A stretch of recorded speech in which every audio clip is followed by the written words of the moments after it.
নমস্কার, আজকে আমি দারুণ স্বাদের একটি রেসিপি করব। খুব কমন রান্না, সবার বাড়িতে হয়।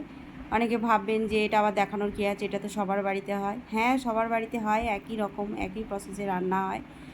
কিন্তু আমি অনেক দিন পরে রান্নাটা করছি, তাই ভাবলাম একটু শেয়ার করি। আপনাদেরও যদি অনেক দিন না খেয়ে থাকেন, আরেকবার খেয়ে নিন বাজারে ঝিঙে থাকতে থাকতে।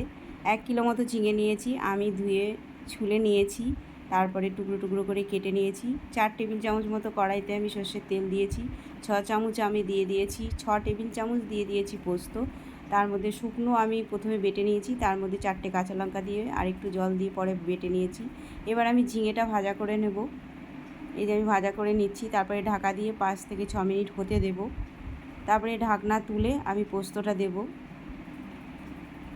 এই যে ঢাকনা তুলে এবার আমি পোস্তটা দেব। আমি নুন হলুদটা পরেই দেব, কেন ঝিঙের মধ্যে একটু ঝিঙেটা কমে গেলে তারপরে নুন দিলে নুনটা ঠিক হবে, অনেক সময় বেশি হয়ে যেতে পারে আগে দিলে। এই যে আমি পোস্ত দিয়ে দিয়েছি, এবার আমি নুন হলুদ দেব, দিয়ে আরও 5-6 মিনিট ঢাকা দিয়ে রান্না হতে দেব। খুব সহজ রান্না, বাড়িতে তো সবার একই প্রসেসে রান্না হয়, এর মধ্যে আর কিছু নেই। আমি আরও একটু কাঁচা লঙ্কা দিয়ে দিলাম, আরও 3টে দিয়ে আরও 5-6 মিনিট রান্না হতে দিয়েছি মিডিয়াম আঁচে ঢাকা দিয়ে। তারপরেই নেড়ে চেড়ে নামিয়ে ফেলেছি।